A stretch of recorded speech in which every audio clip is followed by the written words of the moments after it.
Are the Mariners still interested in Blake Snell? Rumor has it they might be. We'll also talk about a couple of bullpen additions that the Mariners have made over the past few days, and we'll wrap up with some questions that we have about what Justin Hollander had to say when he was on 710 the other day. Thank you guys so much for watching episode 51 of the Hit It Here podcast, part of the Bleav Network. I'm here with Joe. Joe, what up? What up? What's What up, up, dude? dude? Ah, What's up, bro? No, we're good. We're good. You know, the Mariners have made some light additions in the pitching department the last couple of days. However, there's still rumblings, rumors that the big fish still in the pitching market pond could still be on his way to Seattle for whatever reason. Blake Snell, it's still happening. The rumors are still happening, even with Jerry saying we're going to start the season with the 5 pitchers that we ended last year with. They're going into spring training with that in their mind, and DeSclafani is the 6th, Emerson Hancock as the 7. Yet Jared Carrabis on the Baseball is Dead podcast is saying, I still see the Mariners as a suitor for Blake Snell. Colton, is there any substance there? You know what, Joe? I'm not really sure. I wouldn't bet on it. But you know what I would do is I would bet with Bet Online. BetOnline is one of our favorite partners to work with as part of the Bleav network. When you head to BetOnline and use promo code Bleav, on your first deposit, you're going to get a 50% off welcome bonus. The NFL playoffs are right around the corner, and there's no strings attached for the Seattle sports fans, unless for some reason you're an out of Seattle sports fan for football, because unfortunately the Seahawks did get eliminated. But no strings attached means you can place bets wherever you feel like without your emotions getting too heavily involved. And say you're not an NFL bettor, maybe you like the NBA more. Obviously, BetOnline has you covered there. And going even further down the line, they've got the NHL. They've got every major sport that you guys can think of. So head to BetOnline to place those bets today. They've got you covered with all the up-to-the-second odds, news, and scores, and we've got additional odds, lines, and trends, and that info is available to you on both desktop and mobile, so you can access the world's best wagering info anytime, anywhere, any place. Remember, that's code BLEAV for your 50% off welcome bonus on your first deposit. Bet Online, it's where the game starts. Yeah, so I find it very interesting just to see what Jared Carrabis had to say here, because he went on and said this, and I think it was Ryan Dempster that was on there with him. He's like, no, it doesn't make sense anymore, blah, blah. And Jared's like, well, there's rumblings. Oh, there's movement there, blah, blah. And then somebody commented, like, what are you talking about? He's like, there's substance to this. He said they are still in on him. I don't know. I know the other guy, like, it's Dallas Braden as part of the show with him. And Switch tweeted the clip and saying, like, we need to know what's going on.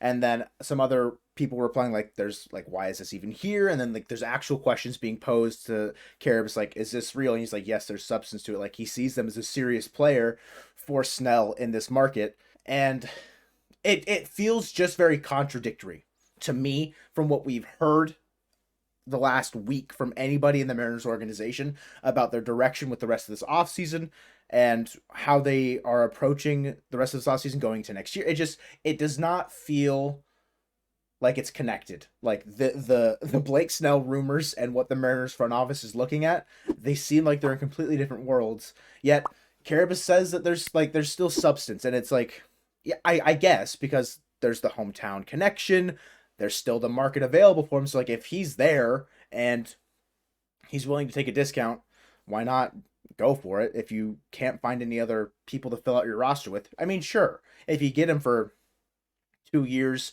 15 million, and give him the Shoto Imanaga contract, you know, maybe not as long, but 15 million a year, make Brian Wu go back down to the minors just to like chill, or maybe throw him in the bullpen to just chill. Call it a day. At that point, you trade one of those guys. I mean, absolutely. I mean, you have to, because you're not going to be able to use that money to go out and get anyone else at that point. I think that this might make sense because they moved the Robbie Ray contract. So obviously, you know, the Robbie Ray $25 million he's going to get paid, I think, next year or the year after. Mm-hmm. Like that, maybe that money now goes to Snell. Like maybe they sign Snell to like a 10-year or $10 million deal this year. But then, like, he's like a 2-year, like $35 million deal, right? And then $25 million next year or something weird. I don't know. But just to use that money from Robbie, because obviously you'll have money coming off the books this year when DeSclafani's gone. That's another $12 million off of your books. You'll have other guys as well that are more short-term guys. So I think that it could make sense. All the people in our comments that keep saying, sign Blake Snell, even though it doesn't make any sense, are now just, woo! They are so excited. Yeah, they're vindicated. They're like, Mariner Mojo, we told you. It still doesn't make sense for the Mariners to sign Blake Snell unless they go and trade one of their young starters afterwards. Because At that point, Blake Snell's your 4. Thoughts? I mean, I'd put him definitely behind Castillo and Kirby.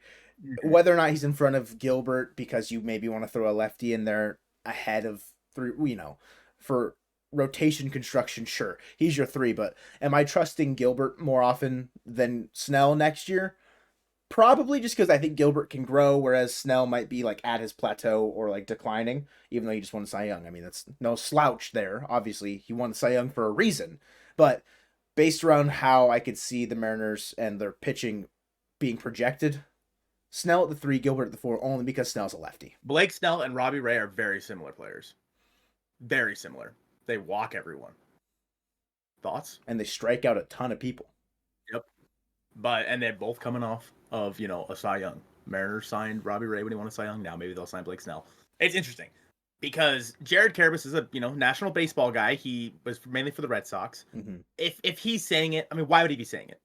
Why would he be saying there's substance here, blah, blah. This still could happen if there's not at least some smoke there. Mm-hmm. There's got to be at least some semblance of smoke, but to us, it makes no sense because with everything else the Mariners need, signing Blake Snell, unless the next move is then to trade one of Wu or Miller for bats, doesn't make any sense to me. So don't hold your breath on a Blake Snell signing, but I mean, we have to report on the fact that a national baseball guy is saying that it's possible, even though I wholeheartedly agree with Dallas Braden. It doesn't make sense. Money-wise, it doesn't make sense. All the financial constraints, it doesn't make sense. Everything that we have heard is contradictory to that. With that being said, however, Jerry Dipoto, in his comments, I Bleav it was after the Rayleigh deal, he said, we'll be looking at guys who, as we get closer to the season, are coming, might have different ideas of what they want to do for the season. And maybe that's Blake Snell. Maybe he's willing to take a bigger discount as they get closer to the season to pitch for the Mariners and just find a club in general. So who knows? I mean, maybe that's kind of what Carrabis is going off of here. I don't know. Yeah, that whole part of, I think it was on the Sirius XM MLB Network show. I think that's where it was from. But talking about the guys that maybe have different ideas of where their free agency plans are going, that was a very interesting little tidbit that Jerry kind of talked about, because for me that screams more so the markets that haven't really picked up for the bats, because obviously the Mariners are in a position where they still need bats as opposed to pitching. And so for me that screamed more so like Cody Bellinger, not like crazy, but if the market sees a spot for it to go in, we have Bellinger at home now with Luke Rayleigh, but similar things like that where they're not fitting into the market that they maybe saw developing throughout the entire offseason. That was just something that I thought was an interesting comment that Jerry made, just on the fact that if he still thinks that there's guys out there that fit with the roster in that free agent pool that just haven't seen their the offers come in. If Matt Chapman hasn't seen anything come in, the Mariners are looking at Luis Urias at 3rd and being okay, if we can get Matt Chapman for $12 million, it'll never happen for $12 million. But that's got to be, for me, that's what it felt like more so than Blake Snell, personally, is more the position player side. Did you just compare Luke Rayleigh to Cody Bellinger? Yes. I stopped listening after you said that because my mind was they can play all 3 outfield positions and first base. Done deal. Very different bat and ball profile. They hit left-handed. All right. Cody Bellinger hardly struck out last year. That's all they need to do is just hit left-handed and play the same positions, and they're the same guy. All right. Thoughts? What was Luke Rayleigh first percentile in barrel rate or something like that? Don't worry about it. All right. Don't take a deep dive because you won't find the things you want to see. I would never take a deep dive on anything that you say, personally. Thank you. With that being said, let's take a deep dive. Great transition on the relievers the Mariners have added. 3 relievers here in the past couple of days in Corey Sneed, right? No. Corey? No.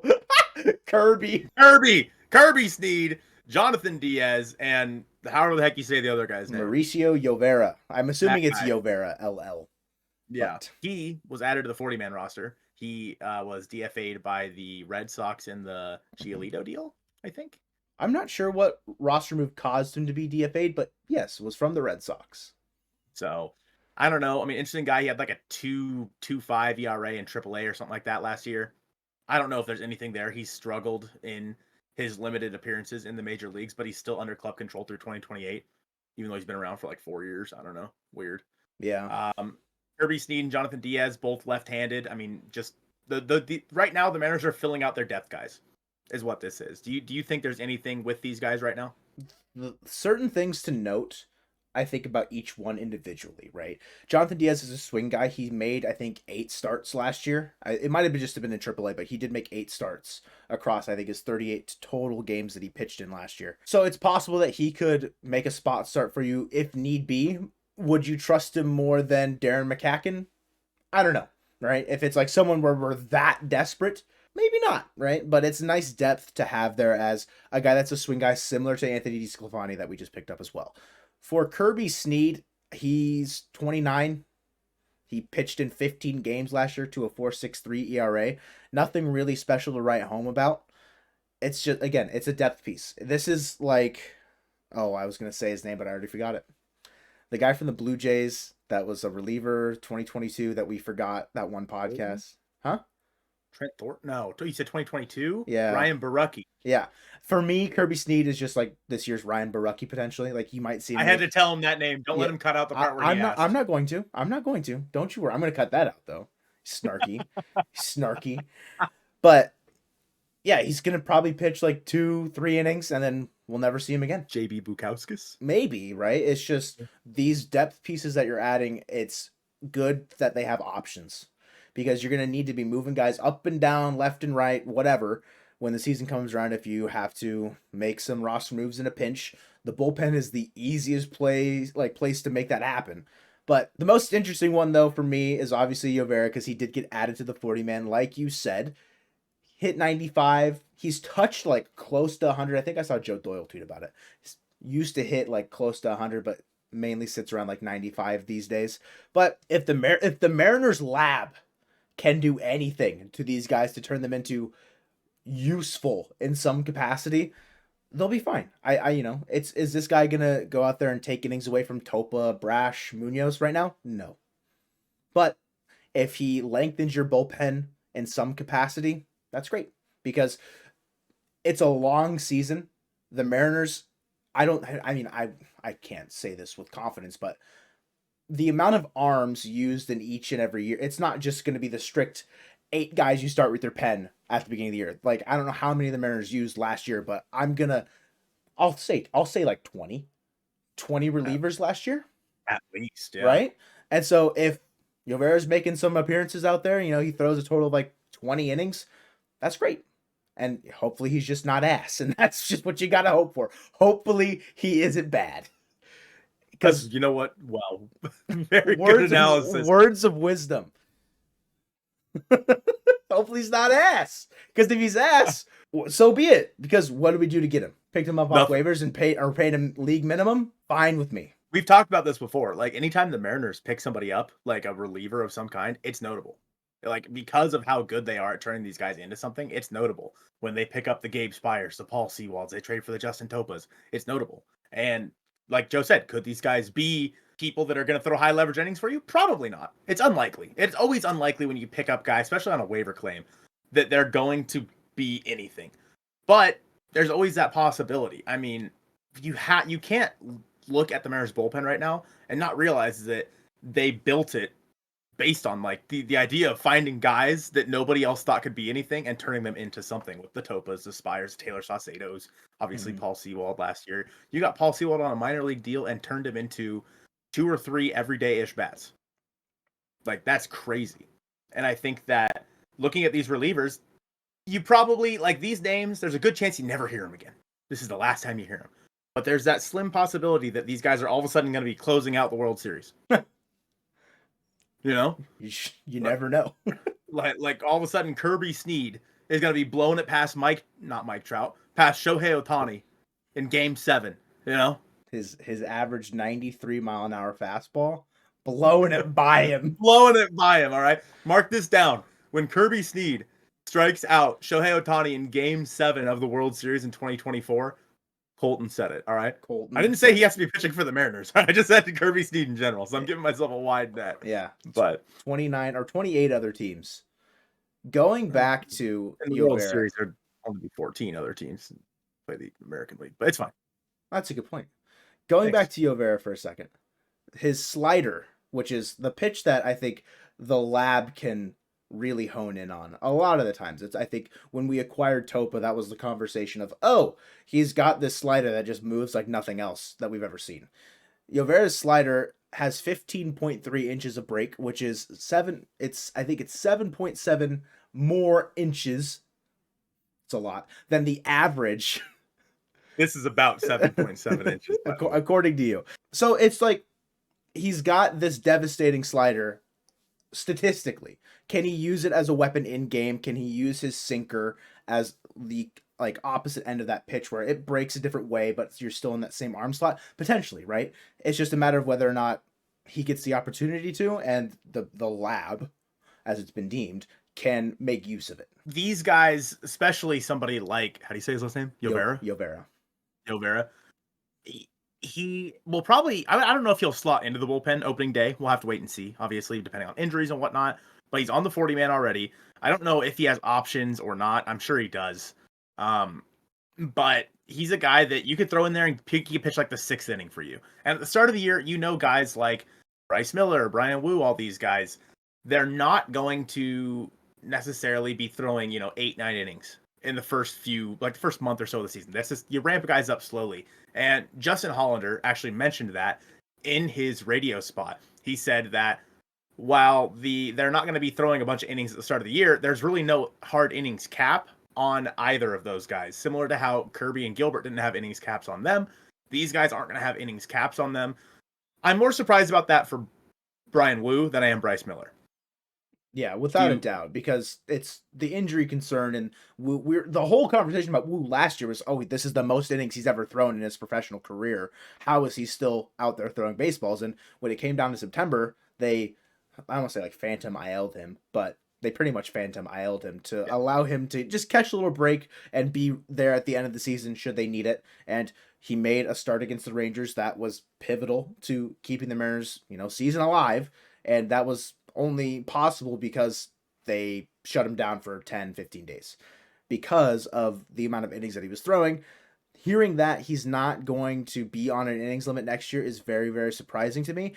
That tells me, though, that they've got a game plan at the beginning of the year to, like you're saying, have them only go 5, get them out early, and let the bullpen go to work. Or split a start with like DeSclafani, like have one of them go 3 innings, have DeSclafani go 3, kind of split it up there, and you've got the depth theoretically at your disposal as it stands right now. So hearing that from Hollander, I think shows that they're looking to be, it's a dumb thing to say, but like looking to be competitive later in the season because they think that they're going to position themselves to be competitive when it matters. Whereas like at the beginning of the year, sure, like winning every game counts. Like there's a purpose to it. If the Rays didn't get out to their historical start and win 99 games, like are we looking at them as like a real contender in the playoff race because they slowed down at them? Probably not. The Rangers, they got off to a very hot start, slowed down immediately. So not immediately, but heavily in the second half. So sure, winning those games early on in the year is important, but knowing that I want to say saving them more so for the second half of the year by not having them on an innings limit and maybe having that game plan, I think bodes well for how they view where they're at with their pitching staff from like a personnel level. Mm-hmm. And even with guys like Logan, George, and Luis, like none of these guys are going to come out there and be throwing, complete games start the season. Honestly, I'll be surprised if any of them throw a complete game this year. Let's be honest. Complete games doesn't exist anymore. But we had 2 last year. Who? George? George had 1. It was a loss. Or he actually he had 2. He threw a complete game technically against the Phillies early on in the year. It was like a 7-inning game, right? 8-inning game. Well, he only threw 8 because they were the away team. So it's a weird caveat. But that one and then the loss against the Orioles and then Gilbert's complete game shutout against the Giants. Right. But they're few and far between. Across, the 162 starts you make in a year, you only get 3. You go back, if you look back in the 1950s, every single game was a complete game. It felt like for somebody, yeah. So it's a lot different of a game, which I get that's kind of the way you were going with that.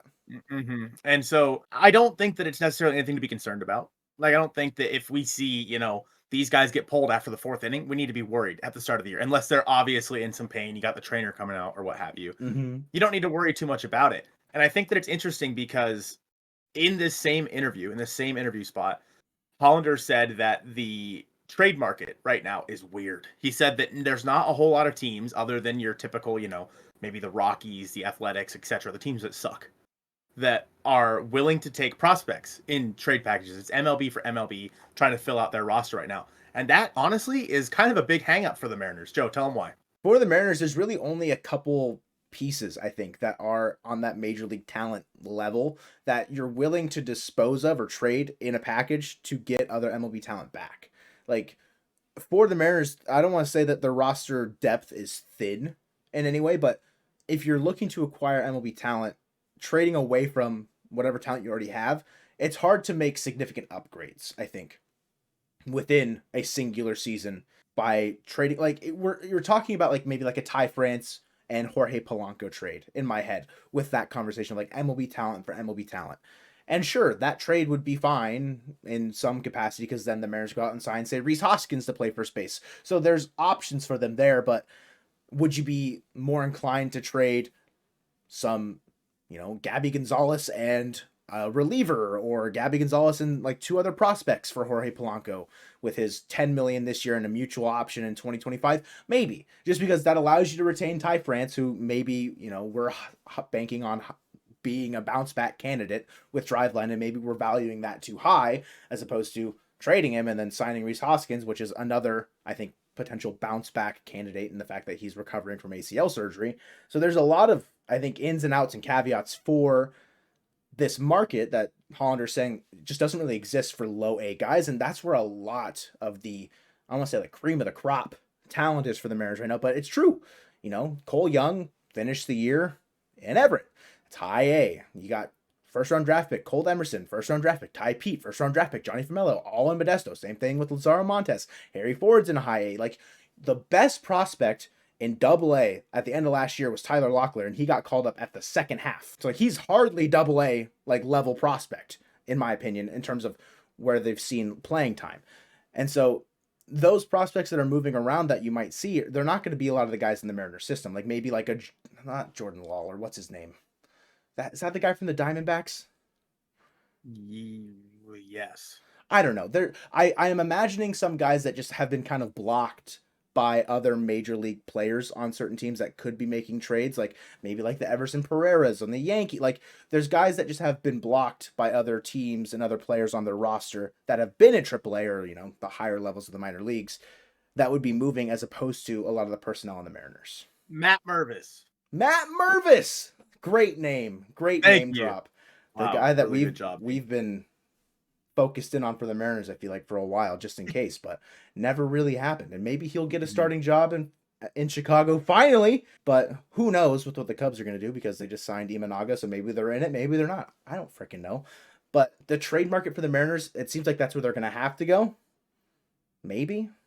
Which is what I think is interesting with them, like we were talking about with guys like Miller and Wu kind of getting off to slower starts, saving them up for the second half, because the Mariners, it's likely that teams are going to start accepting prospect-laden deals towards, the trade deadline, as teams start to figure out, oh, we're in it, but we're not. Because right now, everybody thinks they're in it because of the expanded playoffs. Everybody thinks they're in it except for the obvious choices. Like even the Royals think they're in it. Yeah, that's right. I said it. The Royals. The team that's going to win the World Series in 2024, mark it down. So why? But they don't have like the Rockies. Who do you want on the Rockies? There's only a few guys, right? The Athletics, maybe Brent Rooker, but not anymore. Doesn't really make sense anymore. So it's like, So the Mariners, if they wanted to trade from maybe you could trade like quad A guys like Taylor Trammell, Cade Marlowe, but you're not going to get much in return for those guys. You're not going to go out there and trade for Polanco with a package of Taylor Trammell and Taylor Trammell and Cade Marlowe both. Like, you're not going to get Jorge Polanco for that. No. So the Mariners are hard pressed right now to go out there and try to find a trade partner up, and so that's why I think them talking about acquiring money in season makes more sense. Let's say that the Twins start off the season in a crapshoot, and they're like, shoot, we got to sell off these 1-year guys now. Then maybe the cost comes down. Maybe they're willing to take prospects. And for the Mariners, like you said, the Mariners have a very, very good and underrated farm system, but it's all lower level. That's the one thing with this team. I mean, they said that the most underrated prospect in baseball is Colt Emerson. That was on, I think, MLB Pipeline. Yeah, pretty sick. Mm-hmm. So they think Lazaro Montes is going to have a big breakout. Me too. Big Lazaro Montes guy. Yeah, I'm getting the jersey printed as we speak. What number? 69. Okay. I think that it makes sense that the Mariners may want to go out there and supplement, like we talked about at the start of the show. Let's bring it full circle. Maybe they want to supplement with Blake Snell. All right, because then they could trade off one of the Woos or Millers for it's a major league piece for a major league piece somewhere else. Maybe that's what they have to do. We don't know. And they said they wanted to move all the money around so that there's not so much money tied up in the pitching staff. Obviously, this would go completely against that. But it's just right now, it sounds like it's impossible to make the trades the Mariners need to do because they're so prospect heavy in what they have of value. Whereas they don't really have anyone to trade on the 40 man right now that's worth anything that they want, that they can afford to give up. Like you give up Ty France, sure, but then you just create a hole at first base. And you sign Rhys Hoskins? Maybe. But who knows? That's one. I was just thinking about like where certain prospects are in their development. Like Cole Young, sure he's in high A, but dude could very well make it be a failure on the Mariners' part to some capacity, unless he's just hitting 400 all of next year. But he could make his debut next year, and I wouldn't be like overly surprised. It'd be very short lived, like an Evan Carter situation, I think, where he just comes up in September to try and be a spark plug, and it works, it doesn't, whatever.